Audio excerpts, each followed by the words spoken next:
그럼 어떤 남자가 미용실에 갔습니다. 머리를 자르고 여자 미용사가 머리를 샴푸를 해주는데 손끝이 너무 부드럽고 막 이렇게 사근사근 해주는 거예요. 그래서 기분이 너무 좋은데 여자 미용사가 물어봅니다. 무릉도원이세요? 그렇게 물어봤어요. 무릉도원이세요? 남자가 누워가지고 네 무릉도원이네요. 그랬어요. 근데 미용사가 뭐라고요? 아니 물 온도가 어떠시냐고요? 라고 얘기를 했답니다. 졸지에 속물이 되었다고 합니다. 자, 옆 사람에게 말해주세요. 자, 마음을 열고 들으면 무릉도원이 됩니다. 시작. 마음을 열고 들으면 무릉도원이 됩니다. 그래요. 아이 속절없어라. 여러분 한국인들은 노래를 참 좋아합니다. 그렇죠? 즐거울 때도 부를 뿐 아니라 역경과 어려움 속에서도 심지어 노동을 할 때도 노동요를 불러가면서 이 노래로 힘겨운 시간들을 이겨냅니다.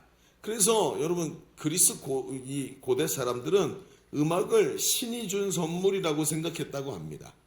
현대에 들어오면서 이런 음악은 심지어 치료에도 이용이 되죠. 그래서 이런 음악의 효과들, 힘들 때도 음악으로 노래를 부르면서 이겨내는 이런 것들을 가지고 힘들 때도 이게 어떻게 하는가 하고 효과를 연구하고 정리했는데 그래가지고 뭐가 나오냐면 음악 치료라는 게 자리를 잡게 됩니다. 그러다 보니까 정신질환을 치료할 때도 음악을 사용하고 부상당한 군인들이 이 전쟁 트라우마로 고생하는데도 음악 치료를 활용해서 사람들을 회복시키는 그런 것이 학문으로 정리되기까지 했습니다.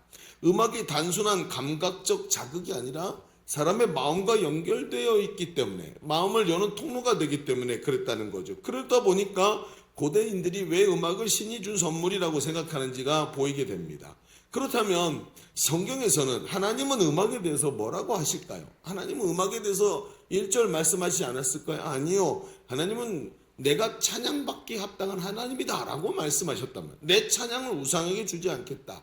그러니까 그 찬양이라는 도구에 찬양이라는 것에 쓰이는 음악을 하나님은 중요하게 생각하셨어요. 심지어 사무엘상 16장에 보면 사울이 이 시기 질투 때문에 다윗을 향한 시기 질투 때문에 그 시기 질투를 타고 악령이 들어오지요.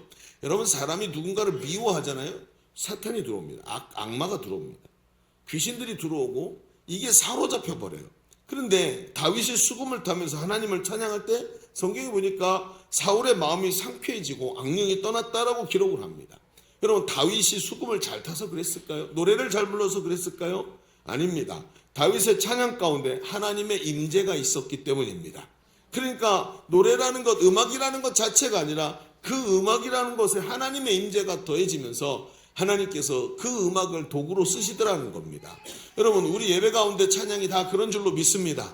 그냥 드럼을 치고 피아노를 연주하고 이러기 아니라 이 음악 속에 하나님의 임재가 가득한 예배로 만들어가야 될 줄로 믿습니다.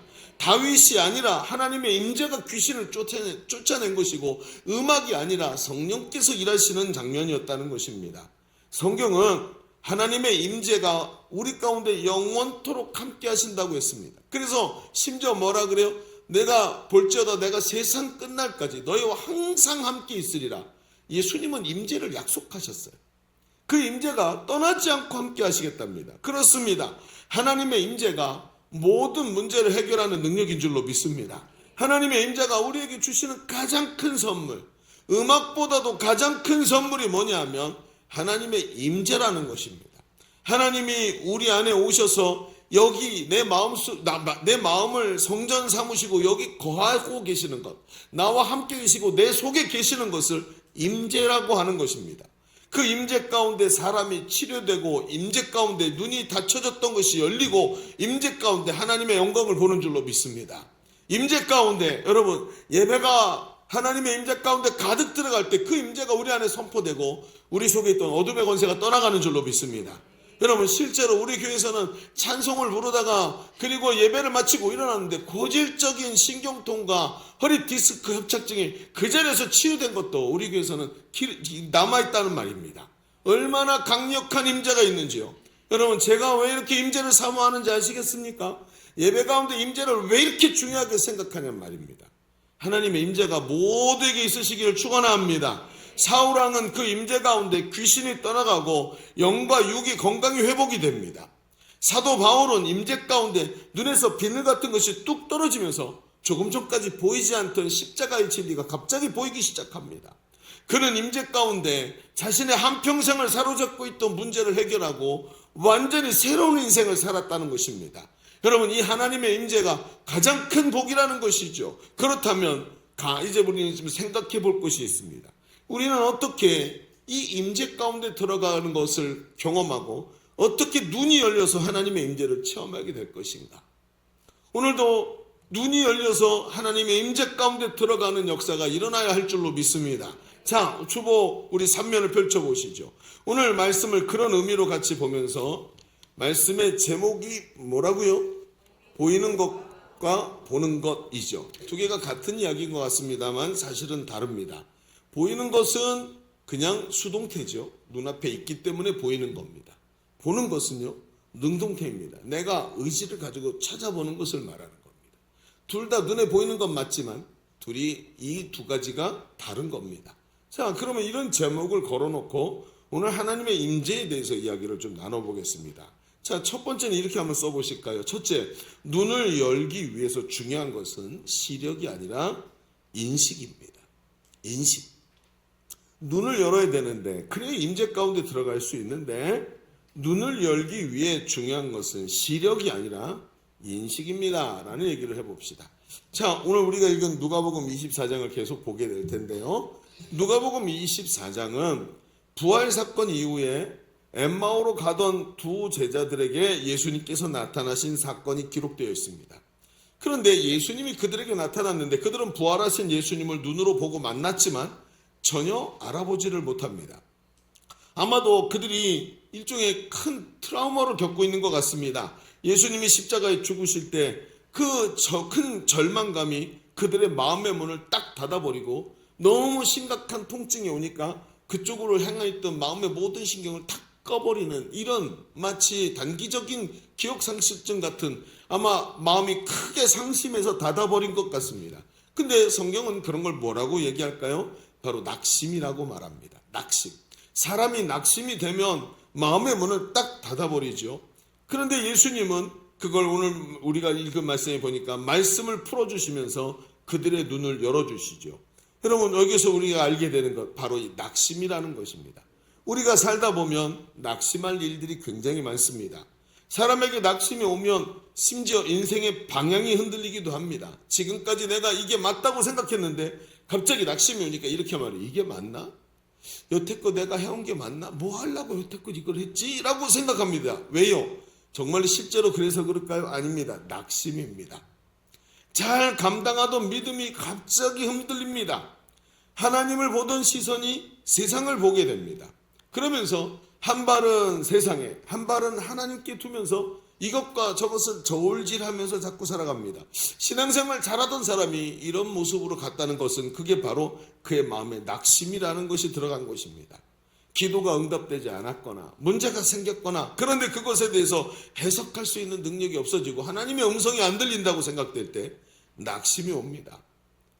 이것은 하나님을 떠난 것은 아니지만, 이 낙심이라는 게 하나님을 완전히 떠난 것은 아니지만 하나님이 너무나 멀게만 느껴집니다. 이것이 낙심입니다. 여러분, 스스로 점검해 보십시오. 신앙생활 하다 보면 이런 느낌을 자주 받습니다. 자주 받지요. 하나님, 내 기도 듣고 계시나? 오늘도 신앙생활을 하면서 오늘도 주일인데 오늘은 교회 안 가고 싶다. 여러분, 왜 그럴까요? 기대하지 않는 거예요. 오늘도 가서 기도하고 하나님의 음성을 듣고 힘있게 살아야지가 안 되는 이유가 뭐냐면 낙심입니다. 여러분, 돌이켜 보십시오. 한 해가 다 지나가고 벌써 12월, 오늘이 그것도 마지막 주일입니다. 오늘 주일이 52번째 주일이란 말이죠. 끝났습니다. 이제 돌이켜보면, 그런데 가만히 생각해보면 한 해를 돌아보면 된 것이 별로 없어 보이죠. 만약에 그 한 해를 그렇게 열정적으로 살아왔는데 헛살았나? 헛걸음했나? 내 열정이 괜히 설레발이었나? 여러분, 그런 생각 들지 않습니까? 목사님 설교를 들으면 마음이 뜨거워지는데 한 해를 살고 보니까 목사님 말처럼 안 됐네. 여러분, 이렇게 내 감정이 왔다 갔다 합니다. 이게 뭡니까? 낙심입니다. 한번 생각해 보십시다. 이 엠마오의 두 제자에 가보시죠. 그들은 3년 반이나 예수님과 함께 한 제자입니다. 예수님의 말씀에 가슴이 뛰었고 예수님의 부르심에 얼씨구나 하고 주님을 따라가면서 예수님 한마디 한마디를 놓치지 않고 사람들 앞에 예수님의 이야기를 대신해주고 예수의 능력으로 귀신을 내어쫓고 예수님과 함께 예수님이 꿈꾸던 하나님 나라를 꿈꾸던 자들입니다. 그런데 십자가 사건 이후에 모든 것이 무너졌습니다. 21절을 보십시오. 같이 읽어볼까요? 시작. 우리는 이 사람이 이스라엘을 속량할 자라고 바랐노라. 이뿐 아니라 이 일이 일어난 지가 사흘째. 이 사람이 이스라엘을 속량할 자라고 바랐다. 우리를 압제하고 있는 로마 제국을 멸망시켜 버리시고 이스라엘을 회복시킬 왕으로 생각했다고, 그래서 예수님을 따랐다고 말은 합니다. 그러나 주님은 너무나도 허망하게 벌개벗겨진 채로 아무런 소리도 내지 못하고 한번 반항도 못 해보고 칼집에서 칼 한번 뽑아보지 못하고 가장 고통스러운 모습으로 그리고 수치를 당하면서 죽어버렸습니다. 모든 꿈이 다 무너져 버렸고 그리고 낙심 그리고 체념 그리고 모든 것을 포기합니다.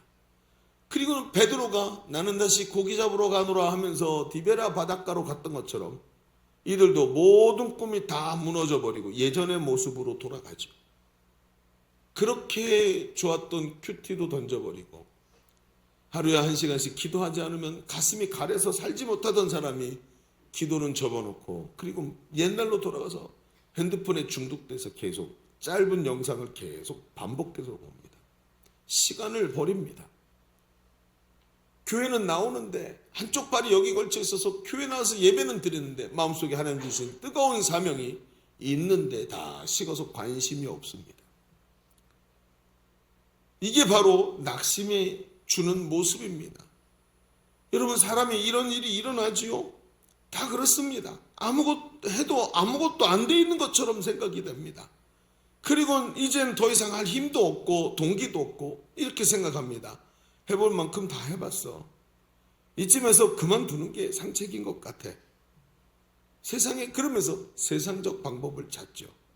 왜 그럴까요? 왜 이런 상태가 될까요? 16절에 성경이 꼬집듯이 말합니다. 뭐라고 말합니까? 읽어볼까요? 시작. 그들의 눈이 가려져서 그인 줄 알아보지 못하거나.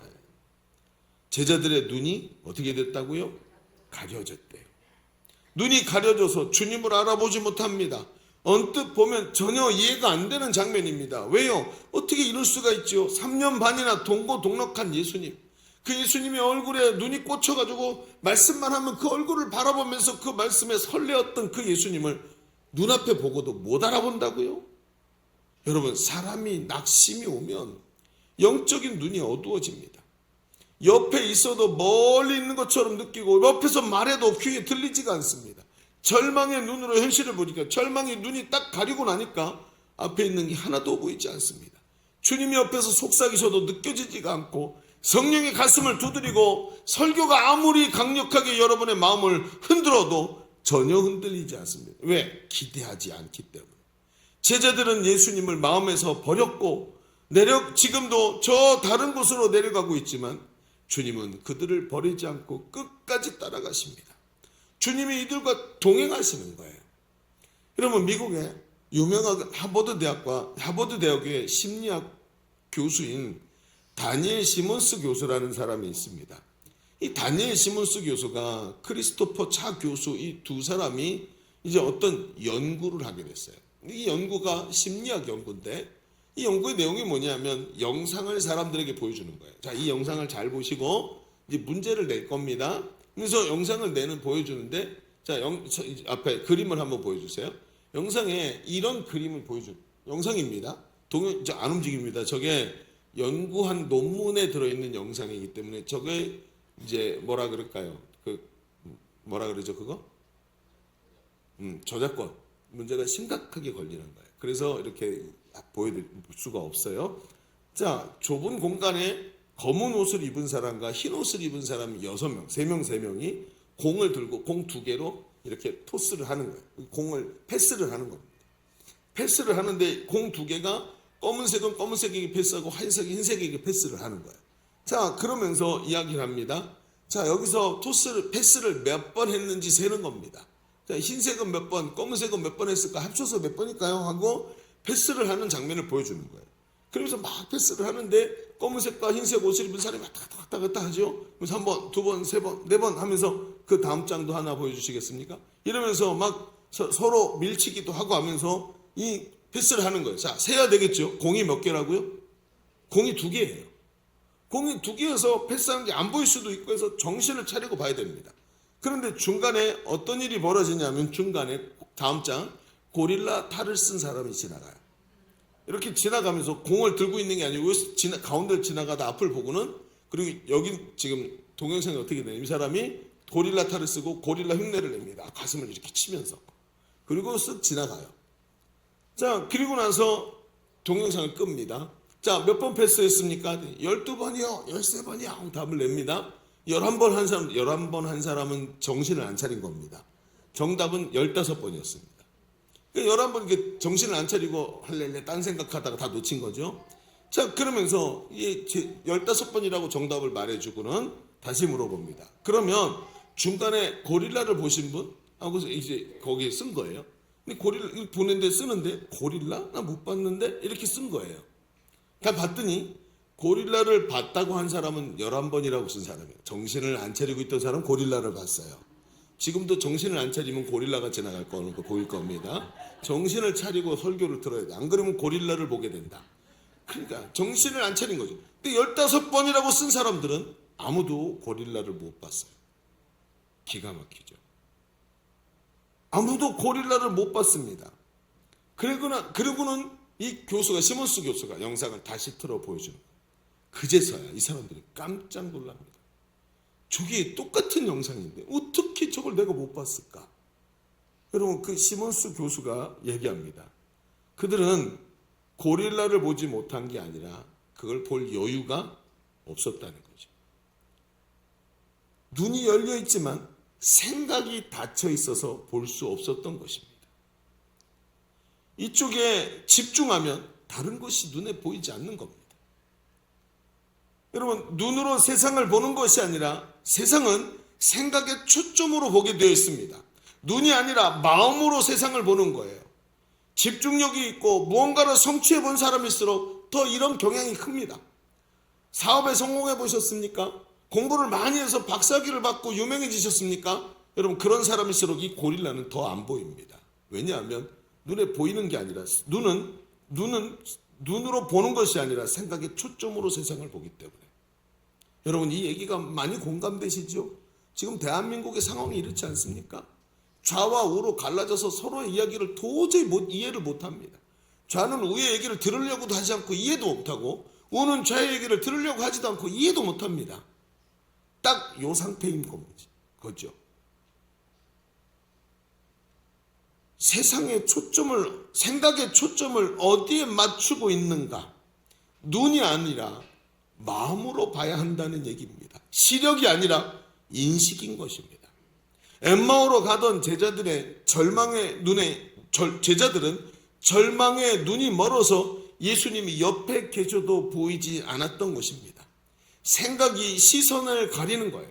뭐라고요? 생각이 뭘 가린다고요? 시선을 가립니다.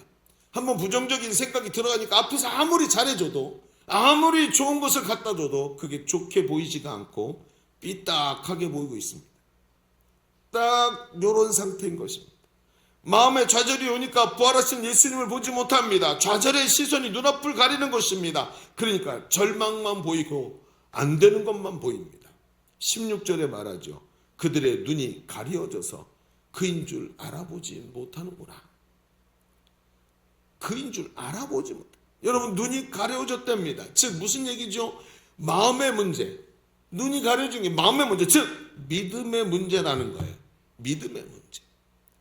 여러분, 낙심이 이렇게 무서운 겁니다. 우리의 믿음을 바닥으로 떨어뜨리고, 이 낙심이 하나님의 은혜가 아무리 와도 하나님의 은혜를 못 알아보게 만들어요. 그리고 교회가 썩었네, 세상이 썩었네 하고 자기 문제는 하나도 없고 하나님의 문제라고 생각을 합니다. 어떤 가게 앞에 식당이 있었는데 그 식당 앞에가 이렇게 양지 바른 곳이 있고 햇볕이 잘 들이는 곳이 있었어요. 근데 그 동네에 유명한 거지가 이 식당 앞이 좋으니까 식당 앞에서 잠을 자는 거야. 그래서 겨울에 추운데도 거기 양지 바르고 따뜻하니까 거기서 고양이 새끼 마냥 엎드려 잠을 자니까 그 식당에 손님들이 오다가 아우 냄새 그러고 가버리는 거예요. 식당에 들어가지는 않는 거예요. 그러니까 식당 주인이 아주 가라고 쫓아내도 이 자식 여긴 국가 땅이지 당신 땅이야. 그리고 와서 누워서 또 잠을 잡니다. 그러니까 이 주인이 환장을 노리신 거예요. 환장하겠다 그러고 있다가 묘수를 냈어요. 이 거지가 잠을 자는데 식당 주인이 들어가서 손끝에다가 썩은 치즈를 하나 딱 갖고 온 거예요. 그리고 잠자는 이 거지의 콧잔등에다 썩은 치즈를 쫙 발랐던 거예요. 어떻게 됐을까요? 그럼 썩은 치즈 냄새 맡아보셨습니까? 사람 시신 썩는 냄새가 납니다. 얼마나 냄새가 지독한지요. 그러니까 이게 얼마나 고통스러운지 자가 번쩍 눈을 뜨죠. 그리고 이게 무슨 냄새야? 아니 이게 무슨 냄새야? 하고 냄새를 맡기 시작합니다. 어디서 냄새가 날까요? 모르죠. 어디서 나는지. 냄새를 맡고 하고 있어 보니까 뒤에 식당이 있는데 식당에 가서 냄새 맡으니까 뭐예요? 식당에서 냄새가 나는 거예요. 그러니까 이 거지가 그 냄새를 맡고는 이놈의 식당 위생도 좋지 않고 썩은 냄새 나는 이 더러운 식당이라고 해서 내 여기서 잠을 자라 가라 그러면서 침을 딱 뱉고 가버렸어요. 자, 냄새는 식당에서 날까요? 아니면 그 사람에게서 날까요? 그 사람에서 계속 납니다. 왜요? 문제는 콧잔등에 썩은 치즈가 있기 때문에. 근데 눈이 가려워지니까 안 보이는 거예요. 왜 문제가 발생하는지 알아야 됩니다. 내 믿음의 문제 어디서 나오는 겁니까? 눈이 가려워져서 낙심이 내 안에 들어온 것입니다. 믿음을 떨어뜨립니다. 경계해야 됩니다. 여러분 자기 방식으로 해석하면 안 됩니다. 내 믿음 가지고 내가 믿음이 떨어져 있기 때문에 발견하지 못하고 눈이 가려워졌기 때문에 믿음의 문제가 생긴 걸 알아야 됩니다. 우리가 보는 것은 시력이 아니라 인식인 것을 다시 한번 확인하시기를 바랍니다. 말씀으로 눈이 열려야 합니다. 주님의 마음에 눈이 열려야 하는 것입니다. 자, 우리 첫 번째 얘기를 좀 정리해 보시죠. 지금까지 우리는 눈이 열리고 하나님의 임재 가운데 들어가기 위해서 중요한 것이 시력이 아니라 인식이라는 얘기를 했습니다. 엠마오로 가던 두 제자는 함께 계시는 예수님을 보고도 알지 못했습니다. 그 이유는 낙심이 시선을 가려서 인식하지 못했기 때문입니다. 그러나 예수님은 그들을 끝까지 따라가시면서 그들의 눈을 열어주시는 거예요. 제자들의 가려졌던 눈이 벗겨지고 임재하신 예수님을 보게 되는 것입니다. 우리도 낙심 가운데 있을 때 예수 그리스도가 눈을 열어주실 줄로 믿습니다. 자, 그럼 바라봅시다. 자, 그러면 이런 생각이 들지요. 눈이 닫혀서 보이지 않는다면 어떻게 그 눈이 열려야 할까요? 이제 눈을 열어야지요.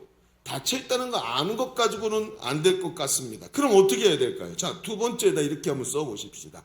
이제는 무엇이 보이느냐보다 무엇을 볼지를 결정해야 합니다. 이제는 무엇이 보이느냐보다 무엇을 볼지를 결정해야 된다. 이제야 감이 좀 오기 시작합니다. 이런 뜻이구나. 무엇이 보이느냐보다 무엇을 볼지를 결정해야 된다는 말이 감이 오기 시작합니다. 자, 얘기를 좀 들어보시죠. 주님이 눈이 보이지 않고 가려져 있는 이들에게 무엇을 하시는지 오늘 말씀의 27절을 같이 볼까요? 27절. 자, 같이 읽습니다. 시작. 이에 모세와 모든 선지자의 글로 시작하여 모든 성경에 쓴 바 자기에게 관한 것을 자세히 설명하시니. 자, 예수님은 이들에게 구약 성경의 예언서에 써 있는 말씀을 풀어서 설명해 주십니다. 자, 무슨 얘기입니까? 문제가 된 그 문제의 근원을 만져야 되는데 문제를 만지는 것이 아니라 문제가 되는 현실을 만지는 것이 아니라 말씀을 가지고 마음에 넣기 시작하더라는 거예요. 자, 분명히 이 사건은 지금 이 예수님의 행동은 분명히 이들이 상황을 보는 눈이 닫혀 있는 걸 말하는 거예요. 눈이 닫혀서 뭘 해도 그게 열리지 않는다는 것입니다. 그런데 오늘 예수님의 행동이 중요한 것은 영의 눈이 열리지 않으면 눈앞에 있는 것을 보고도 볼 수 없고 부정적으로만 보는데 이 사람이 말씀이 들어가면서 이 말씀이 이 사람의 눈을 열더라는 것입니다. 31절을 보십시오. 31절 32절 보세요. 그들의 눈이 어떻게 됐다고요? 밝아져. 예수님인 줄 알아보더니 말씀 속에서 예수님에 대한 얘기를 쫙 해주는데 그 말씀을 해석하는 걸 듣다 보니까 이게 예수님인데, 이분이 이렇게 일하셨구나, 이분이 구원자구나, 이분이 우리와 함께 하셨던 이분이 바로 우리가 생각하던 그 메시아가 맞구나 하면서 말씀이 증명해 주는 걸 깨닫기 시작하더니 갑자기 예수님인 줄 알아보기 시작하는. 그러더니 예수는 그들에게 보이지 아니하시는지라. 32절 같이 읽어봅니다. 시작. 그들이 서로 말하되 길에서 우리에게 말씀하시고 우리에게 성경을 풀어주실 때 우리 속에 마음이 뜨겁지 아니하더냐 하고, 제자들의 마음이 뜨거워졌대. 아니, 그 믿음이 문제가 있어서 앞이 보이지 않던 믿음이 갑자기 그 마음이 뜨거워진다. 믿음이 살아났다. 상황의 회복이 아니라 믿음의 회복이다.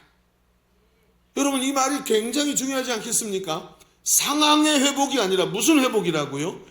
믿음의 회복이다. 말씀을 통해서 믿음을 회복하게 하시고 말씀으로 영의 눈이 열려서 보게 하시는 겁니다. 그렇게 멀리 보였었는데, 그렇게 손에 잡히지 않을 것 같았는데 그분이 내 곁에 계시다는 것을 눈을 열어서 보니까 보이고 깨닫기 시작합니다. 깨닫기 시작합니다. 여러분, 연말입니다. 연말이 되면 많은 분이 한 해를 돌아보죠. 지금까지는 어떻게 열심히 달려왔는데 한 해를 돌아보고 연말을 딱 맞이하면 희한하죠. 뭔가 회의감이 쓱 들어옵니다.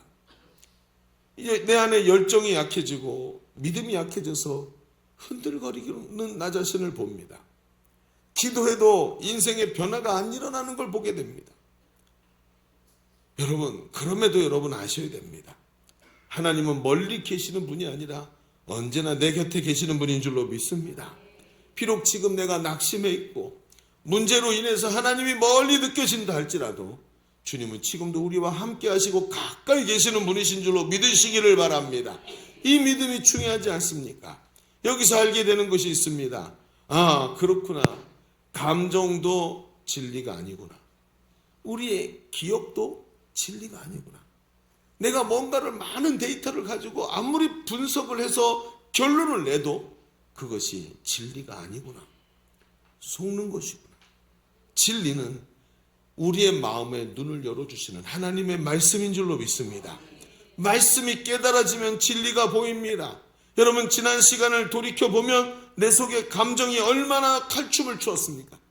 그 감정이 내 속에서 칼춤을 춘 것 때문에 내 심령이 얼마나 많이 상처가 나고 피가 흘렀습니까? 감정에게 맡겼더니 마음이 갈기갈기 찢어지지 않던가요? 감정에게 내 마음을 맡겼더니 내 마음이 갈기갈기 찢어지지 않던가요? 감정도 눈에 보이는 현실도 진리가 아니라 오직 하나님의 말씀이 진리입니다. 말씀으로 눈이 열리면 현실보다 더 확실한 것이 보입니다. 낙심 속에서도 나를 떠나지 않고 함께 하시는 하나님이 눈에 보일 줄로 믿습니다. 여러분, 요즘 우리 교회가 해피투게더를 하고 있죠. 이런 양들을 향한 하나님의 마음을 가지고 깨닫고 그들에게 우리뿐 아니라 낙심에서 교회를 떠나고 낙심에서 그 귀한 하나님을 놓쳐버린 그들이 그 잃어버린 양을 하나님이 찾기 원하시기에 우리가 그들에게 가서 그들의 눈이 가려져 있는 것을 열어주고 저들이 하나님 말씀을 듣고 변화되도록 하는 것이 아니겠습니까? 하나님은 우리를 통해 이 위로의 메시지가 저들에게 전달되기를 원하시는 줄로 믿습니다. 나는 혼자였고 교회를 떠났다고 생각했는데 나를 잊지 않고 찾아와서 나에게 계속 내 문제를 위해 기도해 주었다고. 오늘 아까 영상에 나오지 않습니까? 나는 교회를 잊어버리고 이 교회랑은 나랑 잘 안 어울려라고 생각했는데 그런 나를, 내가 문제가 생길 때 나를 위해 계속 관심을 가져주고 기도해 주면서 나를 말씀으로 초대했고 나를 셀 모임으로 초대해 주었다고. 그래서 거기서 말씀을 들으면서 회복이 됐다고 말하지 않습니까? 이게 바로 해피투게더입니다. 그래서 여러분의 관심이 그분에게 딱 다가갔을 때 그가 느낍니다. 예수님이 나와 함께 하시는구나. 나는 버렸지만 그분은 나를 버리시지 않는구나. 우리의 섬김이 그것을 그들에게 느끼게 할 줄로 믿습니다. 여러분, 말씀으로 주님은 제자들에게 깨닫게 해주십니다. 말씀은 들음에서 나고 들음은 하나님의 말씀에서라고 얘기했습니다. 말씀으로 눈이 열리고 우리가 보지 못한 것들을 보게 하십니다. 말씀이 그들의 마음을 열었습니다. 여러분, 말씀의 자리를 놓치지 마시기를 바랍니다. 여러분, 주일날 말씀 듣는 것을 게을리하지 마시기를 바랍니다. 목장 모임에서 함께 말씀을 나누시기를 바랍니다. 큐티를 통해서 말씀이 내 속에 들어오게 해야 됩니다. 행복모임에서 복음을 깨달아야 됩니다. 세일의 새벽 기도회, 여러분 요즘에 1주차를 지났는데 이 세일의 새벽 기도회가 저에게도 얼마나 큰 도전인지, 하나님 나라가 이렇게 강력하구나 하는 것을 깨닫게 합니다. 말씀이 얼마나 중요한지요. 그 말씀이 내 속에서 떠나지 않도록 하시기를 주님의 이름으로 축원합니다. 말씀으로 눈이 열리니까 이들이 하는 일을 보십시다. 33절 무슨 일을 하든가요? 자, 말씀으로 눈이 열렸더니 그 다음에 어떤 일이 벌어져요? 시작! 곧 그때로 일어나 예루살렘에 돌아가 보니 11 제자 및 그들과 함께한 자들이 모여있어 가던 방향의 길이 반대로 돌아가기 시작합니다. 나는 이게 좋다고 생각했는데 삶의 방향이 완전히 역전이 됩니다. 이리로 가기 싫은데 그게 아니라 엄청난 소망을 가지고 돌아서기 시작해요. 왜? 살아계신 예수님을 만났습니다. 그분이 안내하시는 길로 완전히 인생의 삶의 방향이 바뀝니다. 그리고는 다시 예루살렘으로 돌아가서 이 낙심자의 삶이 아니라 사명자의 삶으로 예수 그리스도의 부활을 전하는 자가 되어서 살아가지 않습니까? 단순히 예수님의 얼굴을 본 게 아니라 하나님의 뜻, 하나님의 마음을 본 것입니다. 그럼 영국에 아주 우리한테는 잘 알려지지 않았지만 영국의 탐험가 중에 어니스트 셰클턴이라는 분이 있습니다. 셔클턴이라고 하기도 하고 셰클 발음이 이상하다. 하여튼 그렇습니다. 그런 분이 있는데 한번 사진을 보여주시겠습니까? 이 사진, 네, 이분이에요. 처음 보셨죠? 네, 그만 보여주세요. 부담스럽다. 이분이에요. 근데 이분이 이제 1913년부터 1914년 어간에 영국 탐험가로서 남극 대륙을 횡단해서 남극점에 가는 이 탐험을 하게 됩니다. 그리고 단원들과 함께 항해를 해요. 그런데 남극에 갔다가 배가 남극을 모르죠, 잘. 아직 그때는 남극을 간 사람이 많지 않으니까 남극의 얼음 안에 갇혀서 표류를 하기 시작합니다. 나가지를 못하는 거죠. 그리고 그 남극이 어때요? 바다가 얼어버리니까 끝도 없는 이 빙판 위에 쫙 펼쳐지게 되는 거죠. 거기서 표류했는데 뭐 구조 신호를 보내면 올까요? 무슨 1913년에 무슨 위성이 안테나가 있겠습니까? 뭐가 있겠습니까? 표류됐다 그러면 죽음이다라는 말을 갖겠죠. 거기 10개월을 갇혀 있다가 배가 더 이상 견디지 못하고 부셔져 가지고 죽을 수밖에 없는 상황이 된 거예요. 그때 이 세클턴이 이게 탐험 대장이었는데 이 사람이 목표를 딱 수정을 합니다. 사람들 다 불러놓고 목표를 정합니다. 이제 우리는 남극은 못한다. 탐험 못한다. 이제는 우리가 목표를 바꾸자 하고 목표를 딱 정해요. 무슨 목표를 정하냐면 우리는 한 사람도 잃어버리지 않고 집으로 돌아간다. 이게 우리의 목표다. 이제 목표를 바꾸는 거다고 모두가 다 그 목표를 가지게 합니다. 그리고 수개월을 버티고 있다가 작은 그 망가진 배를 수리하고 작은 보트로 만듭니다. 그리고 저 앞에 눈에 보이는 섬으로 이동을 하죠. 그런데 가서 봤는데 그 추운 겨울에 그곳을 갔는데 그 섬에 사람의 흔적이 없는 무인도였던 거예요. 그리고 식량이 고갈되고 살 소망이 점점 쪼그라드는 거죠. 그랬더니 이 세클턴이 거기다가 너 안 되겠다. 우리가 가서 구조대를 불러오마. 그러면서 22명의 이제 대원들을 거기다 남겨두고 더 작은 보트에다가 자기와 함께 6명, 자기 빼고 5명의 팀원을 데리고 1500km나 떨어진 사우스 조지아 섬으로 가게 됩니다. 이 6명이 16일 만에 1500km를 이 항해를 해가지고 사우스 조지아 섬에 도착을 해요. 그런데 안타깝게도 이들이 도착한 곳은 사람들이 사는 곳 정반대편이었던 거예요. 더 이상 항해도 할 수가 없어가지고 어떻게 했냐면 36시간 동안 6명의 대원 중에 6명의 대원이 다 갈 수가 없어서 이 식량이나 이런 걸 2사람에게 딱 실려보내요. 그러니까 6명 중에 반은 남고 반은 가는 거예요. 그러니까 2명의 대원과 함께 세클턴이 이 빙하의 산을 넘어서 36시간을 눈보라와 함께 사투를 벌이면서 넘어갑니다. 얼마나 힘들었을까요? 장비가 제대로 있었을까요? 핫팩이라도 하나 있었을까요? 아마 손가락 발가락은 이미 동상에 걸려서 다 끊어냈을 것입니다. 어땠을까요? 그런데 그때를 세클턴이 기록을 해놨어요. 뭐라고 그의 탐험기에 기록을 해놨냐면, 우리는 그때 그 3명이 같이 그 눈보라를 뚫으면서 목숨을 걸고 자기들의 남은 동료들을 구하기 위해 여기를 반드시 가야 된다고 생각을 했다는 거예요. 그런데 우리가 셋이라고 생각을 했는데 희한하게 우리는 항상 4명이었다는 기억을 가지고 있대요. 우리는 4이었대요. 우리는 우리를 도와주는 한 사람이 더 있었다는 것을 우리는 확실히 느낄 수 있었다.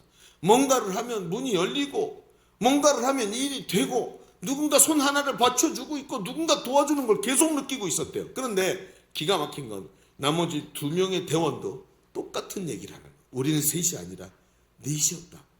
내처럼 느껴졌다. 우리가 일을 하면 3사람이 일을 하고 3사람이 텐트를 쳐야 되는데 꼭 4사람 이상이 있는 것 같은 느낌이었고, 누군가 한 사람이 계속 우리를 큰 힘으로 도와주고 있는 걸 느끼고 있었다는 거예요. 그들은 절망 속에서도, 절망적 상황 속에서도 눈이 열리니까 자신들과 함께 하시고 도우시는 하나님의 임재를 느낄 수 있었던 것입니다. 여러분, 다니엘서에 보면 다니엘의 세 친구인 사드락, 메삭, 아벳느고가 풀문불 속에 들어갈 때 3이 들어갔는데 그 안에 4사람이 있었다고 성경이 정확하게 기록하지 않습니까? 다니엘이 여러분 그 사자굴에 떨어졌을 때 다니엘이 혼자 들어간 게 아니라 거기 천사가 가서 사자의 입을 막았다고 다니엘이 기록하지 않습니까? 하나님께서 눈이 열리니까 거기 하나님이 함께 하시는 것을 보기 시작하고, 내가 무엇을 볼 것인가를 결정하는 순간부터 하나님의 역사는 우리의 눈에 보이는 줄로 믿습니다. 그들은 임재 속에서 마침내 빙산을 넘어서 반대편 고래 잡는 그 포경 기지에 도착을 해서 구조 요청을 합니다. 그런데 구조선들을 마련해가지고 그럼 구하러 갑시다고 출발했는데 악천후 때문에 못 가고, 갑시다고 출발했는데 악천후 때문에 못 가고 3번을 실패하고, 그래도 포기하지 않고 4번째 다시 출항을 해서 1916년 8월 30일 표류하게 된 지 635일 만에 나머지 22명 모두 다 구조해서 한 명도 죽지 않고 다 돌아올 수 있었다고 합니다. 할렐루야! 남극은 정복하지 못했지만 하나님의 임재 속에 살아남아 돌아갈 수 있었던 것입니다. 여러분, 무엇을 볼 것입니까? 무엇이 보이느냐가 아니라 무엇을 볼 것인지를 결정해야 합니다. 하나님의 임재를 보시기를 바랍니다. 하나님만 바라보겠다고 결정하시기를 바랍니다. 나는 오늘 말씀에 사로잡혀 하나님만 보겠다고 결정하면 2026년 한 해는 그렇게 될 줄로 믿습니다. 이겁니다, 여러분. 이제 우리 말씀을 마감하십시다. 시력이 아니라 인식입니다. 무엇이 보이느냐 보다 무엇을 볼 것인지를 결정해야 됩니다. 하나님은 지금도 낙심한 한 사람을 찾으십니다. 그래서 우리는 해피투게더를 하고 있습니다. 한 사람의 탐험대장의 소망이 22명 모두를 다 살게 하고 그 나머지 더 남겨뒀던 모든 대원들을 다 살게 한 것처럼 이 세클턴 한 사람이 하나님의 임재 안에 있을 때 모두를 살리게 한 것이 아닙니까? 마태복음 28장 20절에 말합니다. 볼지어다 내가 세상 끝날까지 너희와 항상 함께 있으리라.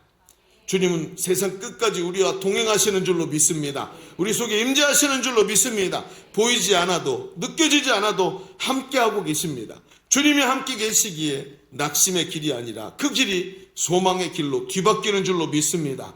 이러한 내가 마치 여기 어니스트 셰클턴처럼 서서 하나님의 임재를 보게 될 때 보이지 않는 하나님과 동행하는 현실이 나타나서 복된 삶을 우리가 누리게 될 줄로 믿습니다.